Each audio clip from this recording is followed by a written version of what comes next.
you're going to be happier making the change than not doing it. But there will be signs. A lot of canned plums in Wilmer. You know that song. Obviously. Yeah. We'll make you a fancy feast beer. Oh, okay. Intuition beer, of course. It's another podcast where it's only about me. I'm not going to bother you having to read through my pleasantries. I no longer want these plumps. People that are most successful are the ones who have failed the most. Here we go. Get excited. Hello, Micah. Hello, Liz. What are we drinking today? Or do I get to guess? One of our listeners... Is he a listener or is he just a patron? He's a listener. Oh. Suggested from a podcast that him and I used to listen to, where they had like someone in the beginning like try a beer and like do their beer descriptions of it, and they're like a little novice. He thought it'd be really fun if we did something like that at the beginning. So I have a mystery beer for you, Liz. Okay. And I want you to just dissect it and tell us what you think of it. Oh. What if I don't like it? That's okay. You can hurt these people's feelings. They'll be okay with it? Yeah, these people are not listeners. Is it a people or a person? Yes. Okay, the nose is a bit strong. Haven't tried it yet. Just getting my whiffs in, you know. Nose is strong. Strong, like alcohol or hoppy or... Hoppy, dank. I can tell this will be pretty dank when I drink it.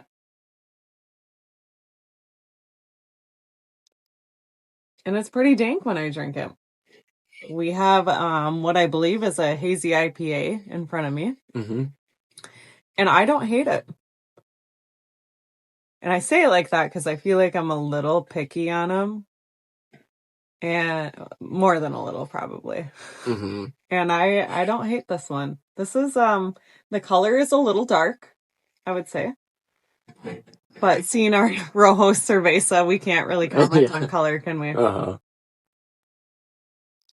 Yeah. It's dank, but I like it. I don't taste any, like, oxidization, diacetyl. I feel like it's pretty smooth. It's a little bit more dank than what I'm used to. But usually I'm just pretty happy if it's not oxidized at the end of the day. Yeah. And so I enjoy it. And I saw that we had some beer from, what is it? Is it Watertown? Is this the one from Watertown? No. You don't know what this beer is. Oh. I kept it hidden from you, so... You hid it from me? Yeah, for this one, because I didn't want you to be biased going into it. No way! Yeah, Is it our own beer? It isn't. Oh my gosh! I don't hate it! At some point I might do that too. No, I do like it though. I really do. It's just that first taste was a little bit strong, and you have pretty smooth IPAs that are like just lighter in general, but I like it. Okay, so I'm ready. Wait. Can I guess? Yeah, guess. Okay. Is it in the state? Yes. Is it in our region? No. Is it a brewery that I go to, that I like? You like it, but I don't know if you've ever been. Really? Yeah. I like it, but I've never been there? I've just had beer from there? Yeah, I think so. Is it Forager? No. Okay. Is it a small community? No. It's like Twin Cities Metro? Yeah. Mm-hmm. Broken Clock? No. Okay, what is it? Barrel Theory. I've been to Barrel Theory. You have? You and I went on a date there. Oh, that's right. I was trying to think if we'd been there. I feel like I was over there alone every time, but yeah. Yeah. Oh, wow. Here I am critiquing Barrel Theory. Yeah, it's fun. It's fun to watch, yeah. I can't remember what it's called, but it's got like Nectaron in it, and then another one. Yeah. What did you think of my review? That was spot on, I thought. Okay. Yeah. Mm-hmm. Yeah. Wow. Yeah. I'm honored. Yeah. So, can I ask who you got it from? Oh, when I was in the cities picking up seltzer ones, or seltzer base from ABV Technology, Yeah. Then I just swung into a liquor store and grabbed a single of a couple Your things. people? Uh-huh. Your people. My people? Like, no, you said it's from people.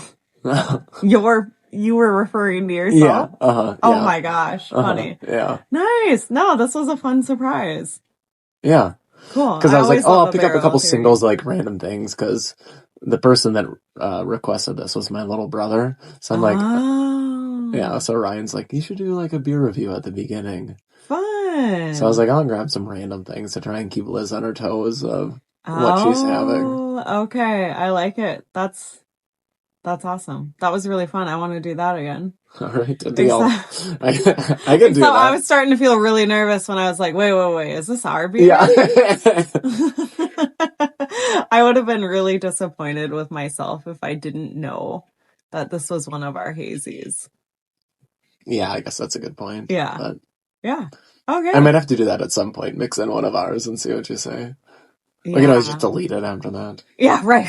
That podcast doesn't air. Exactly. Cool. Well, thanks for contributing to the podcast. Yeah, for once, doing something. Well, you planned something in advance, which I appreciate. You're welcome, Liz. Okay. Well, my topic for today, because I think you do a lot of cool things when you're brewing, but a lot of us don't understand that process. And so what I want you to do today with today's podcast is I want you to walk us through the general brewing process for a lager. And I want you to explain the scientific terms or explain the brewery terms. And don't you worry, I'll hop right in. But I want you to just go through those few days of what you do, what those time frames are. And I'm going to jump in every once in a while for the layman terms. All right. Yeah, so like from the beginning of like my brewing process. Yeah. Step one.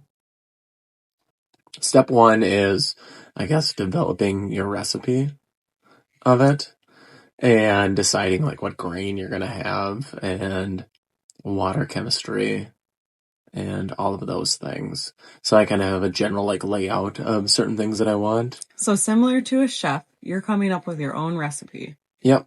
Mm-hmm. Okay. Yeah, so just like design of that, like where I wanted to go and all that. So lay out all of those things of it. How many days in advance do you normally do that?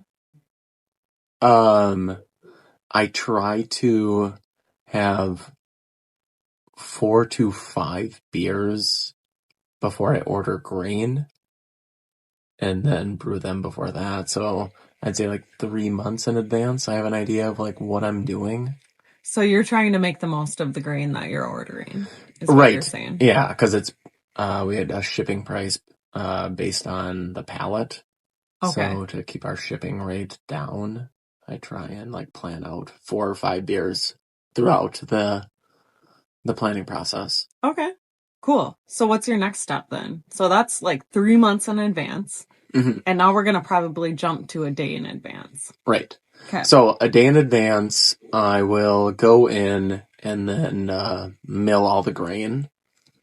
So what's cool about that is when I asked you why we mill the grain, because I know there's a lot of places that don't mill the grain, you gave a really good example. And it was comparing coffee beans.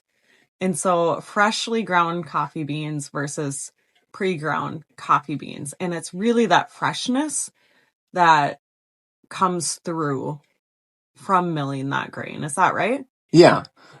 That's what I believe in that one. I mean, there's a lot of good beer that is made with pre-milled grain. But Great point. I think that there's those little things, and I think every brewer picks out little things that they really want to accentuate and have a part of it. Yeah. And I think that freshness and that control of how the I guess the grain is milled, I have that control compared to just having it already pre-milled by someone. So I can change that up if I want based on the efficiencies of my system. Yeah. And I like having that control, and I like, just having that freshness of the milling happening the day before that I'm brewing. Okay. So you mill the grain. Mm-hmm. What else do you do the day before? Then I fill up my hot liquor tank so that I have enough hot water to brew the next day. Yeah, because you brew pretty early in the morning. And so that's why you're not milling right before it or filling that hot liquor tank, because both of those can take a couple hours. Right, yes. Milling takes me about an hour. So you don't want to go in at 4 a.m. is what I'm hearing. Right, exactly. Yeah. Mm-hmm. Yep. So what time do you go in then? To brew? Yep. Depends how motivated I'm that day. But like 6 or 7 a.m. I try to be in there around that time. So then I'm out of there by 4 or 5. Okay. So the day before, hot liquor tank, and you're milling the grain. What are you doing when you go in at 6 or 7 a.m.? So days like that, I make sure that my hot liquor tank is actually working. Like, so I know. So then sometimes like it'll like have a little fluke in there and it doesn't heat up or one of those things. So that's the first thing I check every time I like touch it, make sure it's hot. And I'm like, some hard lessons. Yeah, right? exactly. Or I forgot to turn something on. So I do that one, have my recipe up, and then I start measuring out my water salts at that point. Okay. So we start out with RO water, and then I build a water profile based on that. Okay. So I guess, does that make enough sense, or should I go more into that? I think keep going, and if I have questions, I'll ask. Okay. And then after I have all my like water salts measured out, then I start my mash in process. And what is mashing in? Because that's been one where it's like, what are you talking about? Mash in? Yeah, so that's when you are adding the hot water to your milled grain. Okay. And you are legitimately mashing things, though, right? Or what's the paddle for?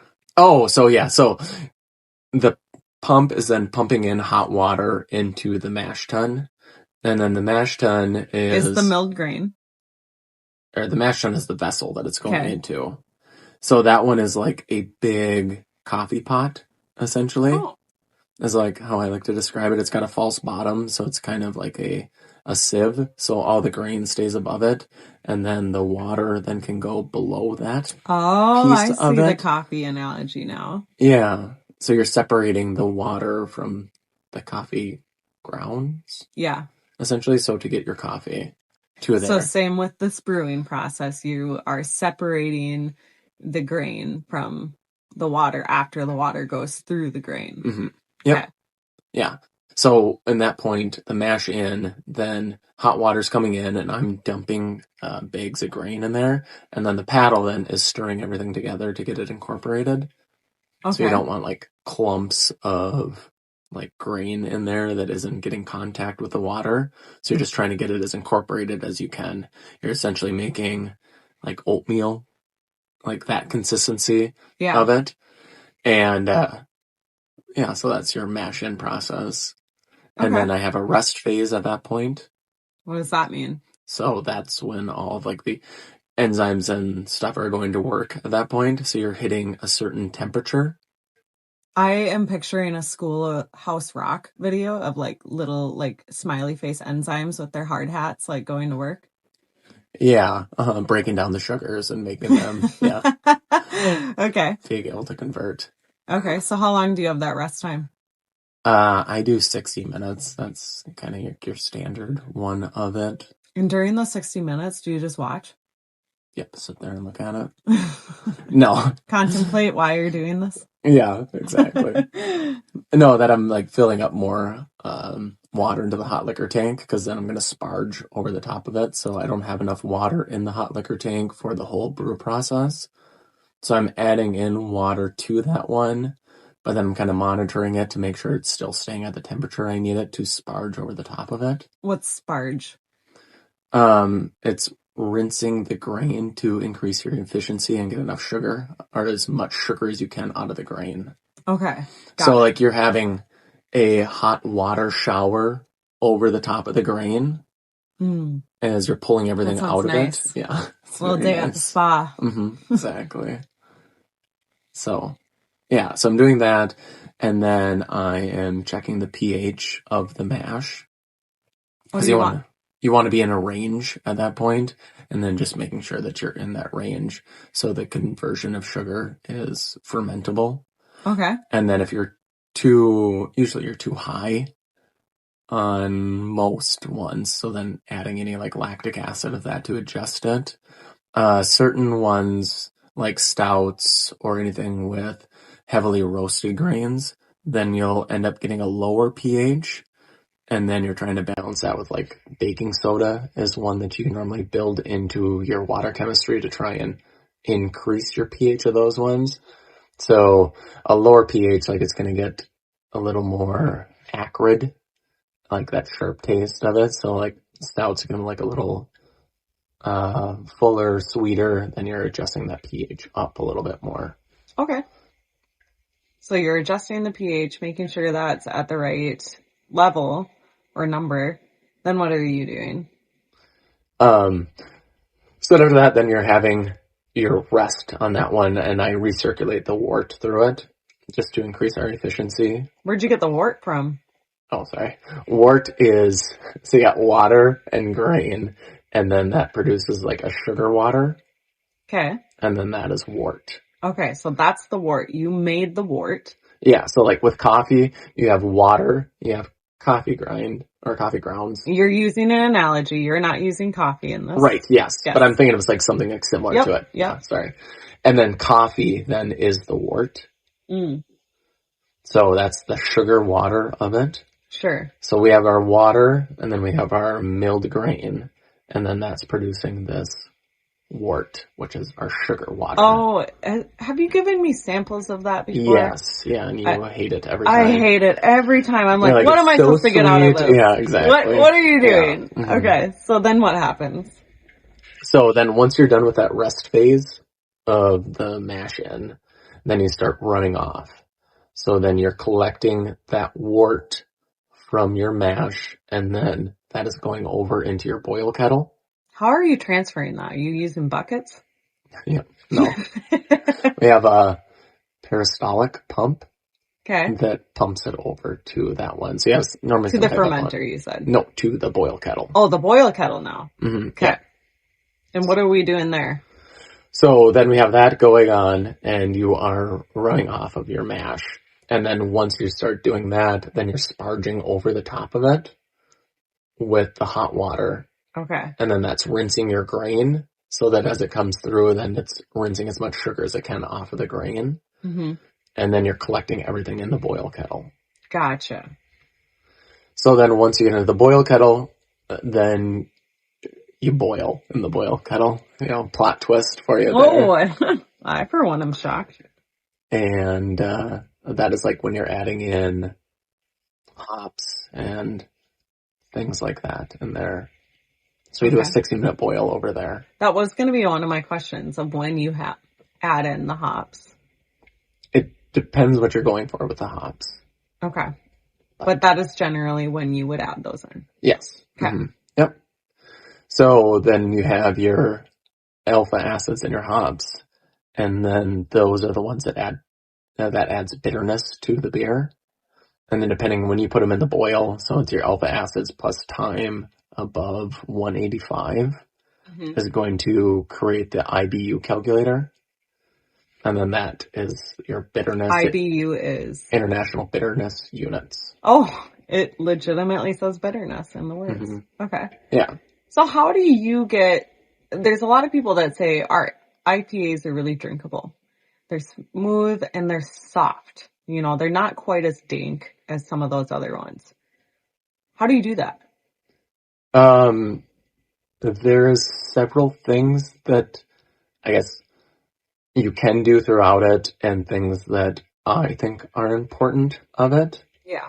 And I like to acidify my boil or the wort that's in the boil. So a lower pH then also impacts the extraction of bitterness. Okay. And I think that a lower pH gets a more pleasant bitterness. Gotcha. And I think that impacts it. It's that plus water profile. Like the water profile really impacts the mouthfeel of the beer. and then impacts the bitterness too. So that's why you made a point to say that you build your water profile, because that's a really important part for you. Yeah. Mm-hmm. Okay. Gotcha. Okay. So that's helpful to know. And not to say that like non-soft beers aren't good, because like we're drinking a good dank beer right now, but that's not generally your style. Yeah, it's This one's a little bit more. I think it's similar, but yeah. there's a little bit more dankness to it. Yeah. Yeah. Which dankness, that's more of like a hop character, I would say, Oh, okay. than like when you're adding the hops. Like bitterness is much more like when you're adding the hops to it. Got it. So then you have your boil going on with all that, and then sometimes, or like for your hazy IPAs and those, I do a cool pool. So then I get, The cool pool. Everybody yeah, get over to Intuition there's for the like, cool pool. they call it you have a whirlpool at the end of your boil, and that's taking a pump and then creating like a vortex in Like a the tornado? boil. Yeah. And that's pulling all your solids into the bottom there, so it doesn't go into your heat exchanger, because you have a hot break, which all your proteins are then coming out of the solution. I Okay. think I'm saying this all right, but I could be wrong. And then it comes to the bottom, and you want all those collected there in the middle of the boil kettle. Okay. So it is not going through a heat exchanger and plugging that. Got it. And then through that, What time is it at this point? So we started at like 6 or 7. What time are you at right now? probably like 1 or 2 o'clock p.m. Okay. And yeah, so you have that going on, and then I will cool my wort at that point. And for hazies, I like to get below 185. So you have different oil compounds that are in your hops, and your geraniol and linalool oil compounds are volatile above 185. Okay. So anything above that, then they're not going into solution, that they're going off into the air at that point. But those two are two oil compounds that create like those fruit, floral, dank flavors that are coming through in your hops. And so you want those oil compounds into your wort that then interact with the yeast and then come through to your final product. Okay. So depending on when you're adding your hops, you're getting different oils into the solution.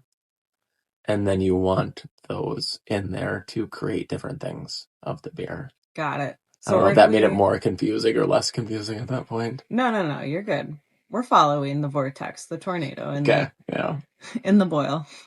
So where do we go to next then? Yeah, so then after that, I do my whirlpool, and then I have a rest, and then I transfer then over into the fermenter. A lot of resting during this. What do you think the parallel is to life in general? You have a good beer that rests. It takes its time to rest. Yeah. It does a little self-care. Is there any parallels? I need to rest as much as the beer does. Is that what you're saying? Yeah. Yeah. Maybe you should just stare at the beer while that happens. Yeah. No, I do think, in all seriousness, like, there is a point to that of like when things rest, whether humans or beer or whatever, you get a better outcome. That is true. There's so many rest stops in the whole thing of that.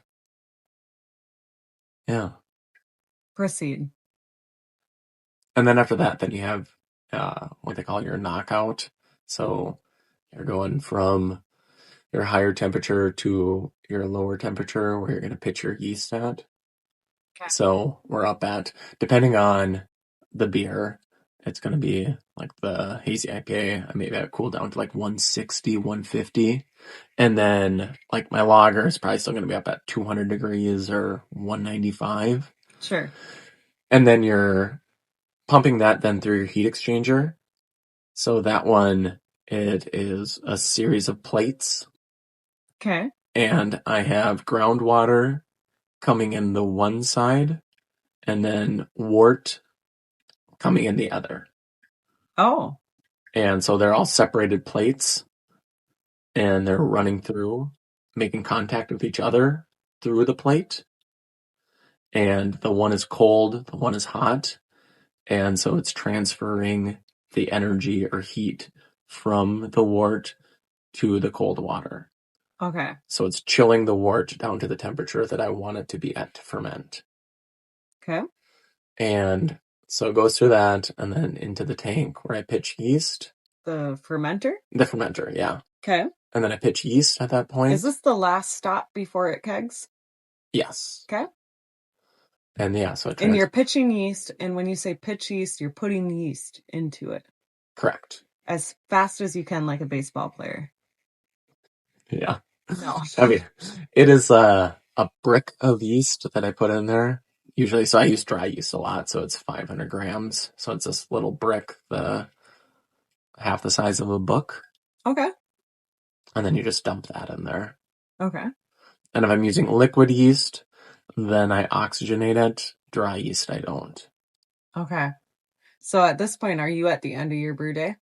Yeah, or close to. I just have to clean after this, but Okay. this is the last part of it. So that was your last step, was pitching the yeast while it's while it's in the fermenter. Yeah, transferring to the fermenter. And then while it's in the fermenter, it stays there, depending on the type of beer, like a lager would be like what, 4 weeks?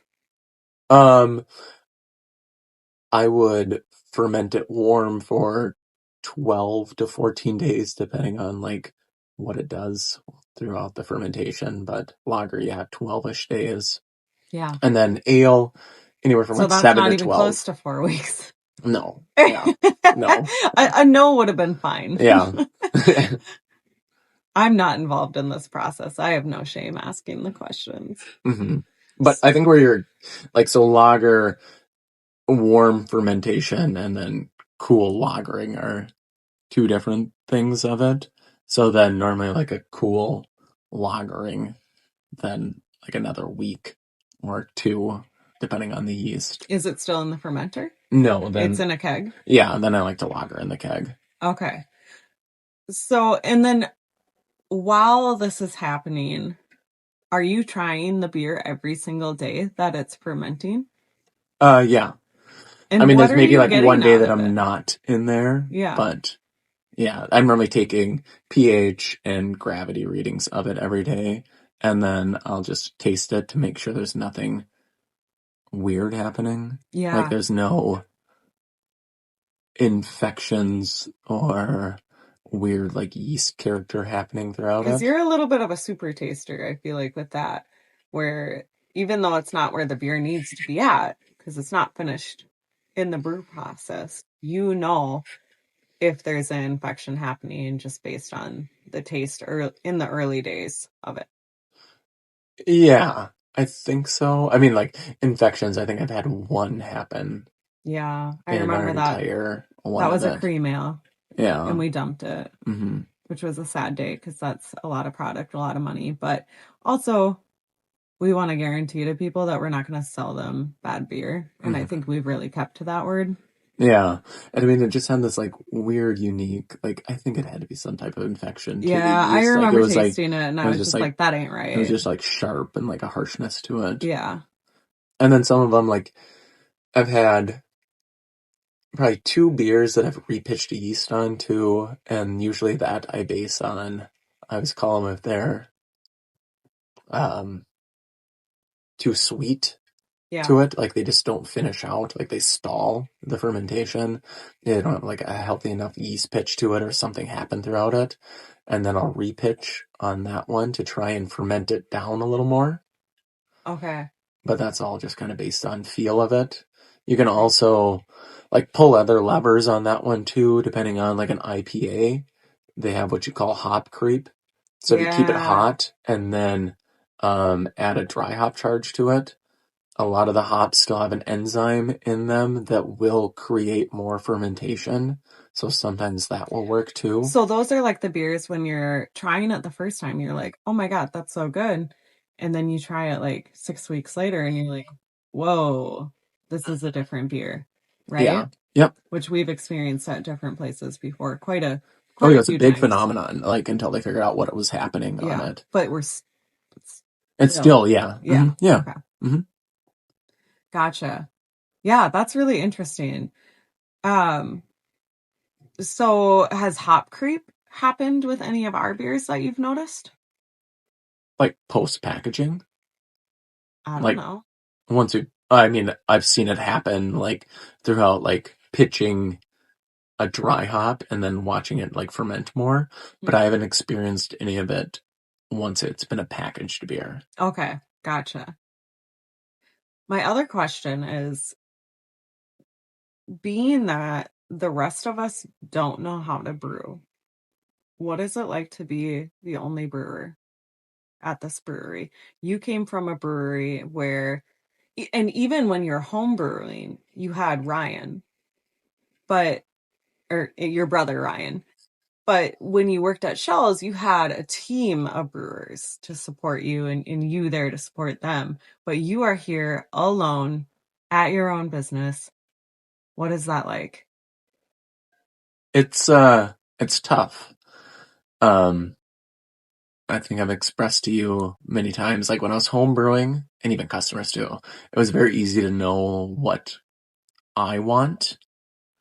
And then now going into a brewery, it's partially what I want, and then it's also what sells, and meeting the expectations of consumers and getting out of your head and deciding if something is good or something that people want is something that keeps me up at night a lot, Yeah. or just like really, yeah, causes a lot of stress of it, and you feel very alone, and you're just like, well, someone just try this, like tell me if Yeah. this is like what people want. Yeah. And yeah, that's been a very hard thing. Because I know this past week, especially, you've been impacted by just, and it only has to be one comment, but because you're the only one back there brewing that knows what's going on, it can feel very personal and very hard to be able to stomach that when you're feeling that alone.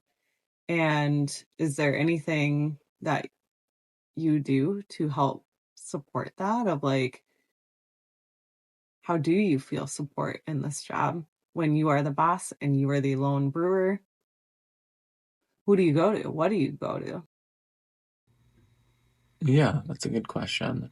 And it's an interesting one. There's some weeks when you can take criticism and be like, yeah, that's fair. And then some weeks where it's really hard to like hear. Mm-hmm. And some of like the most vocal ones are the ones that you remember are like a negative comment on this or that. And you have to remember those aren't just the only ones out there. Right. It's just the only one you heard. Yeah. So yeah, it's dealing with that. It's helpful talking to you, and then yeah, journaling it out and remembering that there are other comments out there that are positive, or Yeah. people that aren't having comments that aren't enjoying the beer but Mm-hmm. aren't as vocal. Right. Right. And which is, it's perfectly fine to be vocal. I just know Oh yeah, it can yeah. weigh on a person, and we want to hear feedback too. So this is definitely not a little slight to say Oh yeah, yeah, exactly. don't No, do I that, appreciate it. Yeah. but it's always really hard when it all kind of comes at once. And it was really nice to see a couple wins this week for you, Uh-huh. because the C de Blanche stout, fantastic. We sold 72 pints of it last night and almost kicked a keg for Chris DeLong's release party. It was a great beer. I think we can all agree it's really good, really unique. But then in addition, you have a special beer coming out soon, and it's a re-release Yeah. The of return, I Todd guess. the Tax Man. And we're very excited because last year I know you tried to brew it and it just didn't come out right. And so we we rebranded it because it did not taste like the same beer. And we're not going to try and fool you that it is the same beer if it doesn't Mhm. taste like it. And this year you really hit it. And that was such a popular beer, such a fun beer. And based on our tax guy, Todd, Yeah. who we are expecting a call from shortly. And so I was really proud of you to be able to have those 2 wins in the same week where you also felt like there were some just hard moments and hard moments too, because I think Wilmer is going through a lot right now and it's compiling a little. Yeah. But I think you're doing a great job as a brewer. And what I love to hear that maybe you don't always hear is hearing Micah doesn't put out a bad beer. And that is such good news to hear. That's such a great thing to happen. And that you had one beer that we had to dump over all of this time being open is really exciting. Thanks, Les. Yeah. Yeah, you've been working hard and I'm excited to see what else you're coming out with. I know you have a sour. Are you going to surprise people with that sour or you want to talk about it now? No, I think we can talk about it now. Yeah, this is one you've been thinking about for months, almost a year probably. Oh, I mean, and Julie also put it in my head too. Oh, that Julie. She'll put it right in there. Yeah. It is going to be a pineapple upside down cake sour. Yeah, and it's pretty good. Yeah, we're in the beginning stages of it. So I got the pineapple in there and I think a nice cake flavor to it. Yeah. And then we're just trying to figure out how to get that like appropriate amount of cherry to it Right. to balance it's not out. overpowering because like Cherry can steal the show pretty easily. Yeah. It's a very aggressive fruit. Yeah, and I really want that vanilla to come through on it so that you get that cakey flavor. Yeah, that generic yellow cake flavor. Yeah. So I'm excited for that one to come out and for people to share their feedback, their honest feedback on it. Yeah. Which is good. Cool. So we didn't start with this, but we always start with this, and I don't want to forget it. How has your week been? Oh, it's been a crazy week. As I told several people, like I'm in my own bubble when I start brewing or working back there. Mm-hmm. And like every day that I came home, it seemed like there was something more and more crazy that happened in Wilmer this week. So it's just been, yeah, a heavy week of things going on and that. And Especially in the downtown area. Mm-hmm. Yeah. And on a lighter note, we had a very fun night at Intuition Friday. Oh my gosh. January 16th, I don't know when this podcast comes out, but we had the honor of hosting Chris DeLong's birthday party. Yes, and so the release fun. of his beer, and it was just a madhouse in there. And Yeah. It was so much fun celebrating him. So you were going to do a toast at 5, but Matt Hagdahl was there. And Matt is like the king of doing toasts. Like if people even have birthdays and he's not working, like he will be the one to go do the toast, which was awesome. And he did a great toast to Chris. And then we did Scrubs trivia, which it was so funny. So Scrubs trivia was because Chris really likes Scrubs. And we're like, heck yeah, we'll do that for your birthday. And there was somebody partway through that was like, why is there so much Scrubs trivia? Like, that is literally the topic. And then Patrick B came and sang, and we love Patrick. He's such a good artist, and there's not a lot of Patrick B singing around, so we're very lucky to have him. Mm-hmm. Agreed. And it was just a fun night. Your label is so fun too. My label. Well, the label for the beer. Yeah, I was about to say, you created the label. Well, actually, Chris sent me the photo that he wanted, which was you and him at Clown Bar, which, again, Matt Hagdahl directed. Yeah. And, yeah, it was a good label for it. And it was fun to be able to watch him put that on the wall. And yeah, he's got so many people that love him, which is so cool. Well, how can't you like Crystal? I know. He's a good guy. And yeah, it was a madhouse. It was great. He can have his birthday every year. Yeah. Whatever you need. Yeah. Yeah, so that was fun. Mm-hmm. Yeah, how was your week, Liz? Yeah, I would say my feelings are the same. Heavy. And Also, there were a lot of good conversations. We're excited to announce the Bachfest we have in collaboration with the Community Closet. That'll be happening on April 25th. We're super excited. The poked beers, the fire pits, the pack the trailer with the clothes, Pep Island, the food truck is coming. So I think that's going to be a fun event and something we've been thinking about for a while. Oh yeah, Mike Carlson has been pounding the door, pounding the whatever you call it, to have a poked beer. So ever since I released the Bach last year, he's like, we have to get this beer poked. Yeah. So he's going to be very happy. Yeah, that'll be good. It'll be fun to have those. And that's the first time that we've ever poked beer. So that'll be a learning curve for us as well. But I'm excited because I really like working with the Community Closet people. They're just really genuine people there and want to do good for the community, which feels good being able to partner with them to help support this. Yeah. And then there's another event coming up that I also met with somebody about on Wednesday that I'm not going to share yet because it hasn't officially been released. Ooh. Yeah. I'm excited, and this is a great one for us introverts to come out and unite. So I'm excited for that one. The announcement of the announcement. The announcement of the announcement. That's exactly. Yeah. So I'm really excited about those partnerships. I think in these times you have to start just seeing positive and working towards the things you want, and these are things we want. And then also we went to Mother's Cupboard, which every time we go there and we see Lauren and we have her teas and juices, it's always a nice time. And I think it's kind of like intuition where we feel like we leave feeling better than when we came. Yeah. That's a good goal to have. Mm-hmm. Agreed. Yeah. So that was my week. Do you have a closure? I don't. Closer, not a closure. Closure. Do you have closure to this? I don't. Okay, I talk more than usual in this podcast. So. Oh, so you're completely checked out. Mm-hmm. Okay. Until next time. Until next time.